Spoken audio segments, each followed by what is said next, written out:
ഓം നമോ ഭഗവതേ വാസുദേവായ. ഓം നമോ ഭഗവതേ വാസുദേവായ. ഓം നമോ ഭഗവതേ വാസുദേവായ. സർവം കൃഷ്ണാർപ്പണമസ്തു.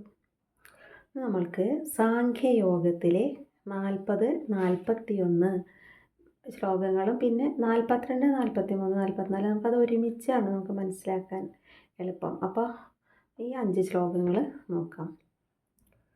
40ാമത്തെ ശ്ലോകം.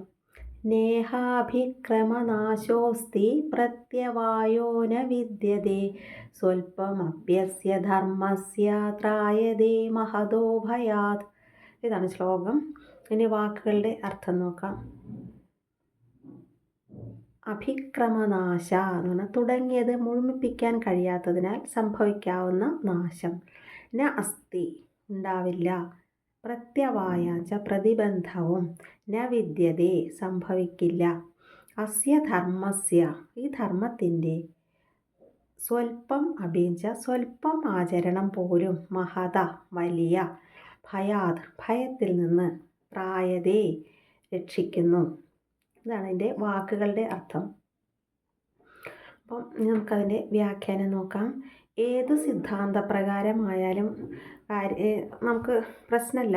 ചെയ്യേണ്ടി വന്നിരിക്കുന്ന ധാർമ്മികമായിട്ടുള്ള ഈ യുദ്ധത്തെ ചെയ്യുന്നുവെങ്കിൽ ആരംഭത്തിൽ അത് തടസ്സമോ ജീവിതത്തിൽ പ്രതിബന്ധമോ ഒന്നും ഉണ്ടാക്കില്ല എന്നാണ് ഭഗവാൻ പറയുന്നത്. മാത്രമല്ല ധർമ്മത്തെ നിറവേറ്റിയെന്നുള്ള ഒരു മനസ്സിനുള്ള ഒരു കൃതാർത്ഥതയും ഉണ്ടാവും. അതിനാൽ വിവേകമുള്ളവർക്ക് ഈ ഇതിനെ നിരസിക്കാൻ പറ്റില്ല എന്നാണ് അർജുനനോട് ഭഗവാൻ പറയുന്നത്. ഈ കർമ്മയോഗം ആണ് പറയുന്നത്. കർമ്മയോഗം അനുഷ്ഠിക്കുന്നവർക്ക് ഒന്നുകൊണ്ടും ഭയപ്പെടാനില്ല എന്ന് ഭഗവാൻ തന്നെയാണ് ഉറപ്പ് നൽകുന്നത്.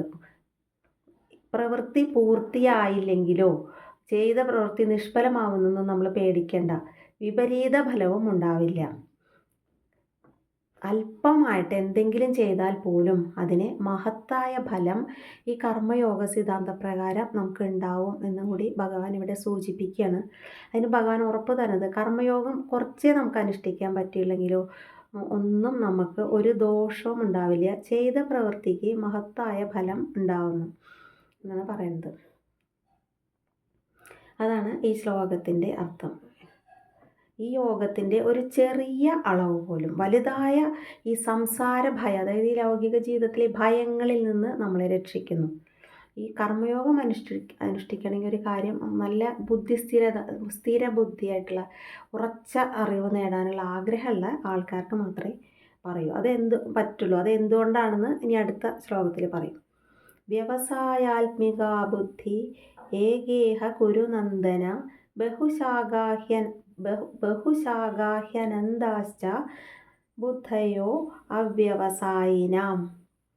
ഇഹ എന്ന് പറഞ്ഞാൽ ഇവിടെ ഈ കർമ്മയോഗത്തിലാണ് ഉദ്ദേശിക്കുന്നത്.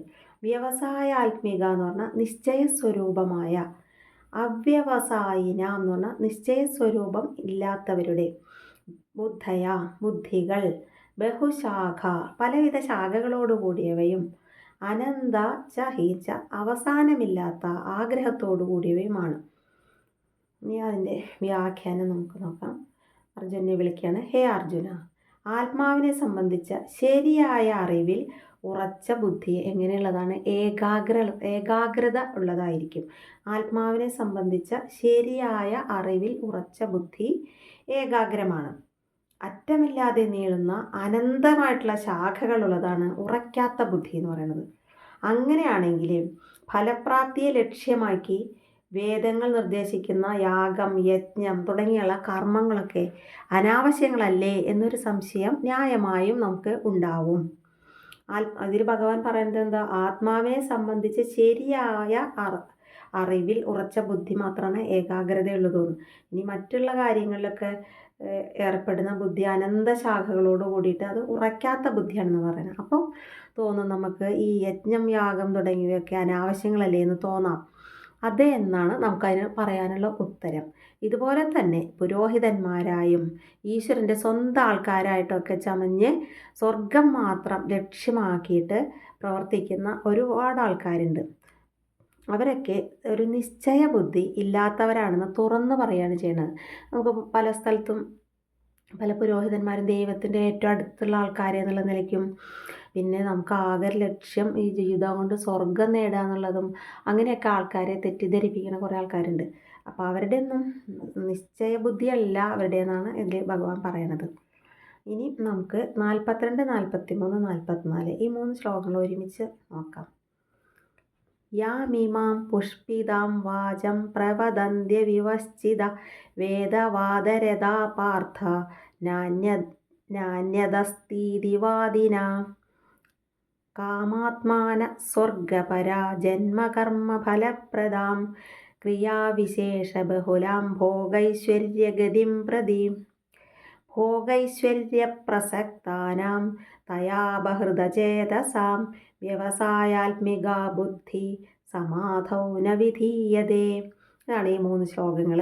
ഇനി നമുക്ക് അതിൻ്റെ വാക്കുകളുടെ അർത്ഥങ്ങൾ നോക്കാം.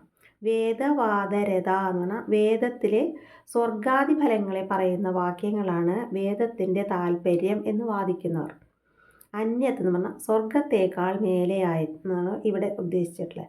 ന അസ്തി ഇതി എന്ന് പറഞ്ഞാൽ വേറെ ഒന്നും തന്നെയില്ലെന്ന് വാദിന സമർത്ഥിക്കുന്നവരും, കാമാത്മാന എന്ന് പറഞ്ഞാൽ പലവിധ ആഗ്രഹങ്ങളോട് കൂടിയവരും, സ്വർഗപര സ്വർഗപ്രാപ്തിയാകുന്ന ലക്ഷ്യത്തോടു കൂടിയവരും,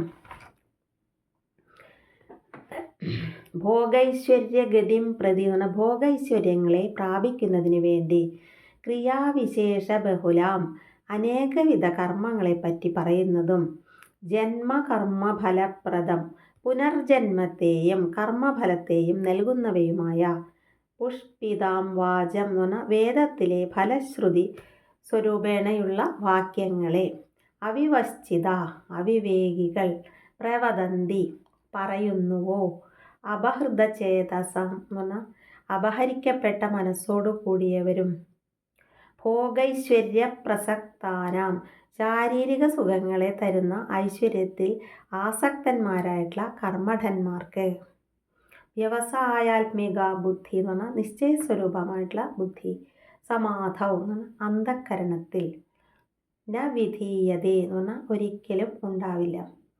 എൻ്റെ 3 കൂടി ഒരുമിച്ച് നമുക്ക് അത് വ്യാഖ്യാനം പറയാൻ പറ്റുള്ളൂ. നോക്കാം.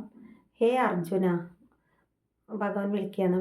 അർജുന, വൈദിക കർമ്മകാണ്ഡത്തിൽ അല്ലെങ്കിൽ ഈ വേദങ്ങളിൽ വിവരിച്ചിട്ടുള്ള യാഗയജ്ഞാദി കർമ്മങ്ങളിലും സ്വർഗാദി ഫലഭോഗങ്ങളിലും ഒക്കെ സുഖം കണ്ടെത്തുന്ന ആൾക്കാരും വിവിധ മതപുസ്തകങ്ങളൊക്കെ വ്യാഖ്യാനിച്ച് അതിൽ കവിഞ്ഞ് മറ്റൊന്നുമില്ലെന്ന് വാദിക്കുന്നവരും, സ്വർഗം മാത്രം ശ്രേഷ്ഠമായി കരുതുന്നവരും, പലതരം കാമസങ്കല്പങ്ങളിൽ മുഴുകി കഴിയുന്നവരുമായ മൂഢാത്മാക്കൾ നാനാവിധമുള്ള കർമ്മങ്ങൾക്കും ജന്മങ്ങൾക്കും ഇടയാക്കുന്നതും ഭോഗൈശ്വര്യ പ്രാപ്തിക്കായിട്ട് യാഗാദി കർമ്മങ്ങളെയും അനുഷ്ഠാനങ്ങളെയും നിർദ്ദേശിക്കുന്നതും ആയിട്ടുള്ള ആകർഷകങ്ങളായിട്ടുള്ള പല വാദങ്ങളും ഉന്നയിക്കുന്നത് പതിവാണ്. എന്താ ഇതിൽ പറഞ്ഞതെന്ന് വെച്ചാൽ, ഈ വൈദിക കർമ്മങ്ങളിൽ അതായത് വേദങ്ങളിലൊക്കെ വിവരിച്ചിട്ടുള്ള യാഗാദി കർമ്മങ്ങളിലും പിന്നെ സ്വർഗാദി ഫലങ്ങളോ അങ്ങനത്തെ ഭോഗ കാര്യങ്ങളിലൊക്കെ സുഖം കണ്ടെത്തുന്ന ആൾക്കാരും വിവിധ മതക്കാരുടെ പുസ്തകങ്ങളൊക്കെ വ്യാഖ്യാനിച്ച് അതിൽ കവിഞ്ഞ് മറ്റൊന്നുമില്ലെന്ന് പറയുന്ന ആൾക്കാരുണ്ട്. അങ്ങനെ വാദിക്കുന്ന ആൾക്കാർ സ്വർഗം മാത്രമാണ് ശ്രേഷ്ഠം എന്ന് കരുതുന്നവരും പിന്നെ പലതരം കാമസങ്കല്പങ്ങളിലൊക്കെ മുഴുകി കഴിയുന്നവരുമായിട്ടുള്ള ആൾക്കാരുണ്ട്. അവരാണ് മൂഢാത്മാക്കൾ. അപ്പോൾ നാനാവിധത്തിലുള്ള കർമ്മങ്ങൾക്കും ജന്മങ്ങൾക്കും ഇടയാക്കുന്നതും ഭോഗൈശ്വര്യ പ്രാപ്തിക്കായി യാഗാദി കർമ്മങ്ങളെയും അനുഷ്ഠാനങ്ങളെയും ഈ പറഞ്ഞ ആൾക്കാരെ എന്താ നമുക്ക് നിർദ്ദേശിച്ചു തരിക? ഓരോ ഐശ്വര്യം ഉണ്ടാവണമെങ്കിൽ ആ പൂജ, ഈ പൂജ, യാഗം, യജ്ഞം ഇതൊക്കെ നിർദ്ദേശിക്കുന്ന ആൾക്കാരുണ്ട്. അത് ഒരു തെളിയിക്കാൻ വേണ്ടിയിട്ട് പല വിധത്തിലുള്ള ആകർഷകങ്ങളായിട്ടുള്ള പല വാദങ്ങളും ഉന്നയിക്കും ഒക്കെ നമ്മൾ കാണാറുണ്ട് ജീവിതത്തിൽ. അപ്പോൾ അവരുടെയൊക്കെ ലക്ഷ്യം ചെറിയ ലക്ഷ്യങ്ങൾ മാത്രമേ ഉള്ളൂ. അവരുടെ വിചാരം ഈ വിവിധ മതപുസ്തകങ്ങൾ അത് മാത്രം ആ പുസ്തകങ്ങളിൽ പറഞ്ഞത് മാത്രം ശരിയാണെന്നും സ്വർഗം മാത്രമാണ് ശ്രേഷ്ഠമെന്നും പിന്നെ അവരെയൊക്കെ പലവിധ കാമസങ്കല്പങ്ങളിലൊക്കെ മുഴുകി കഴിയുന്നവരാണ്. അവർ മൂഢാത്മാക്കളാണെന്നാണ് പറയുന്നത്. ഈ വേദങ്ങളിൽ വിവരിച്ചിട്ടുള്ളത് മാത്രം അങ്ങനെ അതൊക്കെ ചെയ്ത് സ്വർഗം നേടാമെന്നൊക്കെ ചിന്തിക്കുന്ന ആൾക്കാരും ഇങ്ങനെയുള്ള ആൾക്കാരൊക്കെ നിർദ്ദേശിക്കുക എന്താണ്, ഇങ്ങനത്തെ ഓരോ കർമ്മങ്ങളാണ്, നാനാവിധത്തിലുള്ള കർമ്മങ്ങൾ. അതൊക്കെ നിർദ്ദേശിക്കുന്നത് വളരെ നമ്മൾ നമ്മുടെ ജീവിതത്തിൽ തന്നെ കാണാറുണ്ടല്ലോ. ഇവർ ഇതൊക്കെ വിവേകമില്ലാത്തവരും ഭോഗ ഐശ്വര്യങ്ങളിൽ താല്പര്യമായിട്ടുള്ള ആളുകൾക്ക് സാങ്ക്യ വിഷയമായിട്ടോ യോഗ വിഷയമായിട്ടോ ഉള്ള ദൃഢമായ ജ്ഞാനം ഇവർക്കൊന്നുമില്ല. അവർക്ക് ഈ ഭൗതിക സുഖത്തിൽ മാത്രം തൃഷ്ണ, സ്വർഗം, അങ്ങനെയുള്ള കുറച്ച് ആഗ്രഹങ്ങൾ, അത് നേടാൻ വേണ്ടിയിട്ട്, സന്താനലബ്ധി വരെ നേടാൻ വേണ്ടിയിട്ട് ആൾക്കാർ ഓരോ പൂജകളും അങ്ങനെയൊക്കെ ചെയ്യണത് നിർദ്ദേശിക്കുന്നവരും ഒക്കെ ഉണ്ടല്ലോ.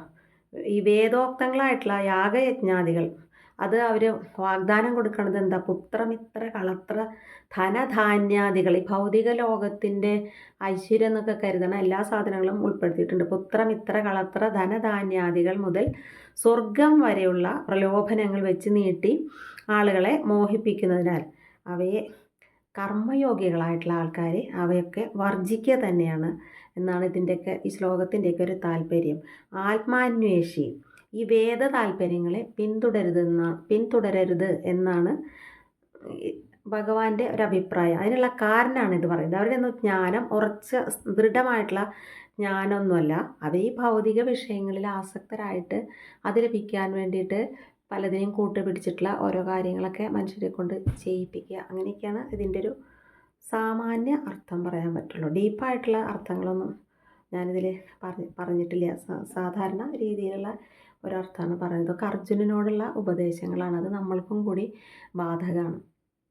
അപ്പോൾ നമ്മൾ നാളെയല്ല ഇനി അടുത്ത ദിവസം കാണാം. നന്ദി.